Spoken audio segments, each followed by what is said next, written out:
અમદાવાદમાં પ્રેમ સંબંધમાં આધેડ પર બે શખ્સોએ જીવલેણ હુમલો કરી આધેડને મોતના ઘાટે ઉતારતા આ મામલે 3ની ધરપકડ કરાઈ। અમદાવાદમાં સેટેલાઇટમાં રહેતા આધેડની પ્રેમ સંબંધમાં ત્રાગડ અંડરબ્રિજ પાસે બે શખ્સોએ છરીના ઘા ઝીકી હત્યા કરી। પોલીસે આ મામલે એક મહિલા સહિત 3 લોકોની ધરપકડ કરી। ચાંદખેડામાં 2 દિવસ પહેલા એક યુવાનનું અપહરણ કર્યા બાદ તેના પર દંડા અને છરી વડે હુમલો કરી મોતના ઘાટે ઉતાર્યો। યુવકની જૂની અદાવતમાં હત્યા કરાઈ હતી। સેટેલાઇટ વિસ્તારમાં આવેલા રામદેવનગરમાં રહેતી લલીબેન ભાટીએ ચાંદખેડા પોલીસ સ્ટેશનમાં હત્યાની ફરિયાદ કરી। તેમના પતિ મોતીભાઈની મોડી રાત્રે ઘાતકી હત્યા કરવામાં આવી। મોતીભાઈ ભાટી રિક્ષા ચલાવી ગુજરાન ચલાવતા હતા। મોતીભાઈ રિક્ષા લઈ કામ પર નીકળ્યા ત્યારે લલીબેન સહિતના લોકો ઘરે હાજર હતા। ઘટનાની જાણ થતાં ચાંદખેડા પોલીસની ટીમ સ્થળ પર પહોંચી હતી। મોતીભાઈના મૃતદેહને પીએમ માટે હોસ્પિટલમાં મોકલી આપ્યો હતો। પોલીસે તપાસ કરતા સામે આવ્યું કોઈ મહિલા સાથે પ્રેમ સંબંધમાં અદાવત રાખી તેમની હત્યા કરાઈ છે, જે હત્યા તેમના પરિચિત 2 વ્યક્તિઓએ કરી છે। આ હત્યા કેસમાં એક મહિલા સહિત 3 લોકોની ધરપકડ કરી છે। જે રિંગ રોડ છે તેના સર્વિસ રોડ ઉપર એક માણસ મૃત્યુ પામેલો છે એવો અમને કંટ્રોલથી મેસેજ મળે। એ મેસેજ આધારે તાત્કાલિક ચાંદખેડા પોલીસ અને સાબરમતી પોલીસે જગ્યાની વિઝિટ કરી। જગ્યાની વિઝિટ કરતા જોવા મળ્યું કે એ માણસને છરીના ઘા મારી અને મૃત્યુ નિપજાવેલું છે। એની બાજુમાં એક ઓટો રિક્ષા પડેલી હતી। એ ઓટો રિક્ષાની ડિટેલ મેળવી એ જે મૃત જનાર છે એના ખિસ્સા અને ચેક કરતા એમાંથી અમને આધાર કાર્ડ મળે।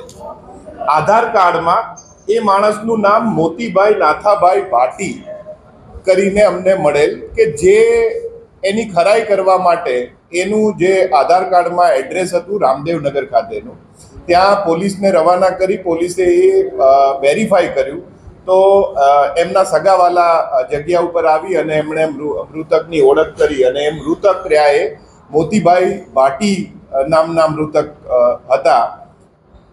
ગુના શા માટે બન્યો એ માટે પૂછપરછ કરતા એને કોઈની સાથે વેર કે એવું કાંઈ છે તો એમને બાજુમાં રહેતા એક બેન સાથે આ મોતીભાઈ છે એમને લડાઈ થતી રહેતી હતી અને એ બાબતે એમને સેટેલાઇટ પોલીસ સ્ટેશનમાં અરજી કરેલી હતી અને લડાઈ મહિના પહેલાંનો એ બનાવ હતો।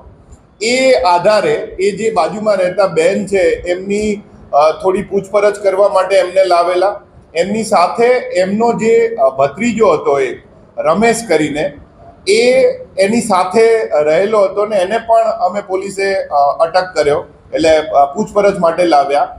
જ્યારે સીસીટીવી અમે ચેક કર્યા ત્યારે અમને એ ખબર પડી કે આ જે મૃતક છે એ રિક્ષા ચાલક તરીકે ઇસ્કોન મંદિર આગળ એમની રિક્ષા ઊભા રાખતા હતા। ત્યાં આ જે રમેશભાઈએ છે એમણે બીજા 2 માણસો જે નોબલનગરમાં રહે છે એમને બોલાવી અને મોતીભાઈની રિક્ષામાં બેસી ભાડું 200 રૂપિયા જેવું નક્કી કરી અને ત્યાંથી એ નીકળી અને આ રિંગ રોડ ઉપર આવેલ રિંગ રોડથી તેઓએ હિલ્લોક હોટલની સામે એ રિક્ષા ઊભી રાખી અને એને એ બાબતે કે જે બાજુમાં રહેતા બેન છે એને તું શા માટે છેડતી કરે એ અદાવત રાખી અને એને છરીના ઘા મારી અને એનું મોત નિપજાવેલ છે। પોલીસે એમાંથી 3 જેટલા જે આમાં પાર્ટિસિપેટ છે ગુનો કરવામાં એમની હાલ પૂછપરછ માટે અમારી પાસે છે અને અમે એ શા માટે થયું અને કેવી રીતના થયું એની હાલ અમે પૂછપરછ કરી રહ્યા છીએ। સાહેબ, કુલ કેટલા આરોપીઓની સંડોવણી બહાર આવી છે? આપણે પોલીસે કેટલા આરોપી ઝડપી પાડ્યા છે અને ઝઘડાનું મુખ્યત્વે કારણ શું હતું? ઝઘડાનું જેમ મેં કીધું એમ ઝઘડાનું મુખ્ય કારણ એટલું જ છે કે તેમની બાજુમાં રહેતા બેન જેની સાથે આ મૃતક છે એને સંબંધ બાંધવો હોય અને એ બેનની ઈચ્છા ન હોય અને એ બહેને એના જે ભત્રીજા છે એને આ વાતની રજૂઆત કરેલ કે આ રહ્યો એ મને વારે ઘડીએ હેરાન કરી રહ્યો છે, એટલે આ બેન અને આ બીજા 3 જે આરોપી તરીકે 3 જે થાય છે એ લોકોએ ભેગા થઈ અને આને મારી નાખવાનું કામ કરેલું છે। સંજીવ રાજપૂતનો રિપોર્ટ, S9 ન્યૂઝ, અમદાવાદ। અમારી તમામ માહિતીથી અપડેટ રહેવા માટે જોડાયેલા રહો S9 ન્યૂઝ સાથે।